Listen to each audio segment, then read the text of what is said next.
Magandang araw sa inyong lahat mga kamatsas. Meron na naman tayong susubaybayang malakasang tournament na umiiral ngayon sa buong mundo, ang FIDE Grand Swiss na ginaganap ngayon sa Isle of Man sa Europa. Nilahukan ng mga mamaw sa buong mundo. Ito po ay long game, time control 100 plus 30 with 40 minutes added after move 40 and additional 15 minutes added after move 60. Talagang ito halos isang game, isang araw sa tagal ng ilalaban at 11 round Swiss system ito. Ang champion ay tatanggap ng tumataginting na $80,000. Mahigit 4 na milyong piso sa atin yon. Ganong katindi. Ang top 2 po dito, nako, dediretso sa FIDE candidates na alam natin kung sino ang magcha-champion sa candidates, siya ang haharap kay world champion Ding Liren ng China. Ang tanong ng karamihan, nasa na ba si Ding Liren? Matagal na pong nagpapahinga. Baka pinaghahanda ang mabuti ang another defense ng World Chess Championship. Yan po ang abangan natin. Ang top seed po dito si Fabiano Caruana. Siya ang may pinakamataas na FIDE rating standard. At sumali sila Nakamura, Ferrugia at iba pang notable players. Sinugod din ng mga Indian players ito, sila Pragdananda. Okay, silipin natin ito. Ang ginawa ni Super GM sa reach ng Croatia, nag-E4, nag-C5 si Caruana, Knight F3, D6, Open Sicilian, at tinirahan ng legendary Sicilian Najdorf defense, nag-Bishop D3. Yan ang unusual na tira. Bookline pa rin naman, pero kapag kasi ginalaw ang light square bishop, usually Bishop E2 o kaya yung Bishop C4, paborito ni Fischer, yung Sicilian Sosin. Pero dito, nag-Bishop D3, tingnan natin. Nag-G6, Dragadorf naman ang ginawa ni Caruana.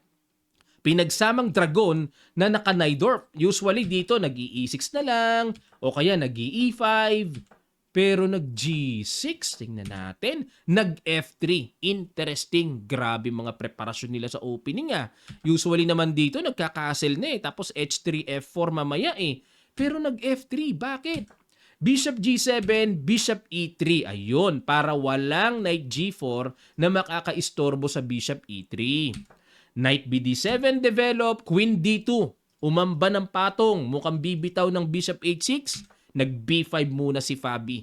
Ayaw niya munang bitawan ang kaniyang castle. Baka mamaya matirahan siya ng Bishop H6 at yung paparating na G4, H4, H5 na bomba sa king side.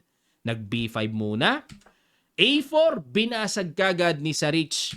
Nag-B4, obligado yan. Kasi dito mga kamatyas, kung kakapturin ng pawn sa A4, ay mawiwik ang A pawn ng black. Magiging long-term problem yan, kaya hindi kinakapture yan. B4 lang, Knight CE2 at nagpatikim naman si Sarich ng bagong putahe, ulam, novelty sa opening theory na ito. Dahil sa nagdaang laban, may tumira na ng Knight D5 dito. Kaya bago ang tirang Knight CE2. May threat sa B4 pero dito mga kamatyas, pinatikiman din naman ni Caruana ng D5. Yan ang kaniyang Caruaning attack. Inatake kagad ang sentro. Sacrifice ang pawn sa B4. Medyo malalim ang karga dito ni Fabi. Malalim. At nag-Bishop H6. Ayan, iisa-isahin natin mga kamatyas, no? Ano ang mayroon? Balik ko muna. Ano ang mayroon kung capturein ang libreng pawn sa B4? Ano meron? Magro-rook B8. O di aatras yan. Ilagay natin sa A3 para manatiling depensado ang pawn sa B2. Magku-Queen C7. Malalim talaga, malalim. Parang wala pang ibig sabihin eh. Oh. Eto, syempre, pag kinapture yan D5, papabor sa black kasi maa-activate ng lubos ang knight eh. 'Di ba? Kaya ibibitin lang yan. At pagpalagay natin mag-castle, then Bishop B7, saka didiinan ng black ang pawn sa E4. Pero malalim. Si Caruana po talagang sadyang malalim sa long game. Ang 2023 US champion. 2 beses ang nagka-champion, magkasunod na taon, ano? Si Caruaning. So Bishop H6 ang ginawa dito ni Sarich. Kinapture, kumapture sa E4, Bishop takes E4, Knight takes, at nag-Queen C7. Yun nga lang, pangit ang pawn dito ni Sarich. Isolated. Nag-castle. Knight F6. Tineret ang pawn.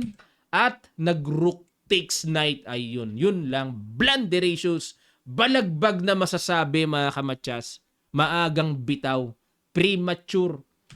Dapat daw ang tira Queen F4, depensa at hamon ng Queen to Queen. Ganyan na lang ang nirerekomenda dito ni Stockfish na kapag kinapture yan, magda Knight takes F4. Pag kinapture ito, may Knight D5, may mga panggulong ganon, ano?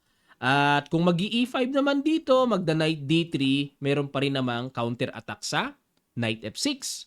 Pero, nag-Rook takes, capture, Queen G7, nangalikot Rook F8, Queen takes F6. Ayan, dito may obligasyon ang puti na talagang bombahin niya talaga, paramdaman niya talaga ang position ni Fabi ng malakas na pressure. Otherwise, nag-sacrifice na siya ng material. Bishop B7, Knight F4, so hindi pwedeng capturing ng E4 kasi mayroong Rook E1 na paparating, nag-Queen D8, ang galing dumipensa ni Caruana. May pa-Queen to Queen at may pabitin sa Knight D4. Nag-Queen E5 check, obligadong umayaw, di pwedeng makipag-simplify na. Queen E7, another strong move. Queen A5, iwas. Talagang kailangan umiwas.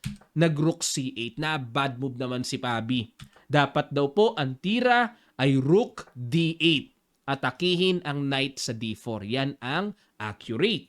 Pero nag-Rook C8, Knight D3. Ayun, na-pressure naman na after Rook C8, maaring ang natatanaw ni Sarich, nako, magku-Queen C5 na siya. Pupwersahin na niya akong i-Queen to Queen. Ayan, pero dapat daw ang tira, Queen B6 para kung mag-Queen C5 man, may pagkakataon pang makaiwas. Capture ang bishop, makapture man ang knight with check, iiwas lang. So yan ang tira dapat, pero nag-Knight D3, Brand X, para wag lang maka-Queen C5, yan ang ginawa. Nag-F5, very strong move na naman kasi pag kinapture po, may paparating na Queen E3 check, double attack. Nag-Knight F4, bumalik at wala na, talagang tuluyan ng lumaki ang evaluation bar ng black. Nag-F takes E4, nagkaroon ng atake sa Knight F4, nag-Knight FE6, puwersa na talaga. Dito po mga kamatyas, binitawan ni Fabi ang excellent move. Napakaganda ng tira na yon. Tumbok na tumbok sa computer engine. Pakiguess nyo sa ilang sandali lang, tutuloy kagad natin. Start.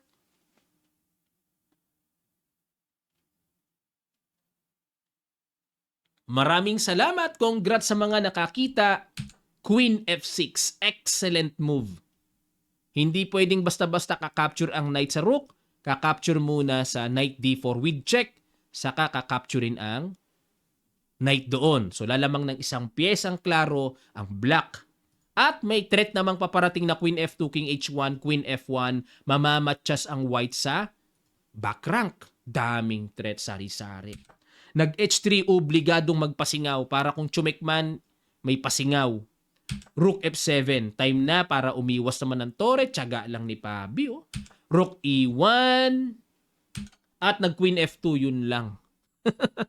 Nagpabugbog talagang lubos dito. King H2, o di tinagpas lang. Wala na. Siguro bunga na ito ng stress na si Sarich dito Queen E5 para magkaroon ng discovered attack. Saan ba dadalin ang knight?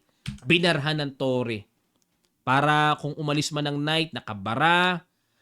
Nag-knight B3, umiwas ang knight. At dito po, huling bitaw, super accurate move ni Fabi, Queen F2. Yan ang pinakatumbok na tira. Resign si Sarich. Bitin ang atake, mga kamatyas. Bakit po nag-resign? Wala na Wala nang continuation Halimbawa, kung bumalagbag ng check doon, aangat lang. Ano kasunod? Kung magku-Queen D4 naman, yun na nga yung pagkakatira ng Queen F2, may pangsalo sa D4 Wala nang mga panggulo-gulo. Bitin talaga, bitin. Kung tatalo naman ng knight sa C5, nandyan ang queen, kakapturin lang yan. Galing, ang galing dumipensa ni Caruana, kaya talagang US champion yan. Mabigat sa long game, pero pagka sa performance niya ng rapid at blitz, medyo hindi ko nakikitaan ng hataw na hataw sa buong mundo si Fabi. Pero pag long game talaga, mabigat talaga si Fabi, mga kamatyas. Pang long game talaga siya. Pang candidates ang datingan talaga. Okay, eto naman ang kanilang line-up. Sino-sino ba ang mga sumali doon at namasilip natin? Ayan, so sa mga nanalo, nandyan si Caruana, si Richard Rapport, isa sa mga, ito, second ni Ding Liren to. Sumali yung second, ha? Aronian, Duda, Yu Yang Yi, Abdusatorov, halos sila-sila pa rin ang lineup na nakikita natin. Halos wala rin pahinga mga players, no? Kagagaling lang ng Qatar, sugod naman dito. Yan po mga lineup, Jumabayev, Niman Hansmoke. Tingnan nga natin ang game niya mamaya, ha? Sumali pala dito. Nako, ingatan nyo yan. Malakas sa long game yan. Yan, mga batikang, kagaya ni Alexis Shirov. Ayan, sumali. Si Fyron Board ng Spain. At, ayan, halos lahat nandito. Ferrugia, tabla pala siya sa first game. Si Nakamura po, tabla sa first game. Pragnananda, tabla. Mahirap manalo, long game eh. MVL nandito rin, ang palagi ang sumusuki kay Wesley. Durar Bailey, ayan, Visigob, mga kilala yan, no? Si Wesley So, hindi sumali. Oo nga, no? Ba't hindi sumali si Wesley So? Ayan po, napakarami niya, no? Halos sinugod ng mga super GMs. Yun nga lang, wala tayong player dito. Walang taga-Pilipinas. Sayang, dapat yung mga ganitong malakihang tournament, lagi tayo dapat may representative dito na GM natin. Gusto kong ipalaban dito si GM Mark Paragua, veterano sa mga super GMs yun eh. Ayan sayang.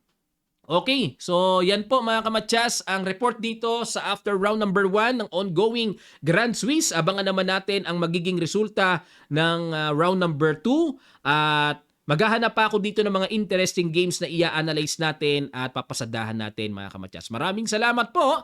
Ito po ang inyong lingkod, Coach I am Roderick Nava, ang inyong kamatyas na palaging nakasubaybay sa mga pangmalakasang tournament na maghahatid sa inyo ng report. Maraming salamat. Kita-kits sa mga susunod pang chess updates.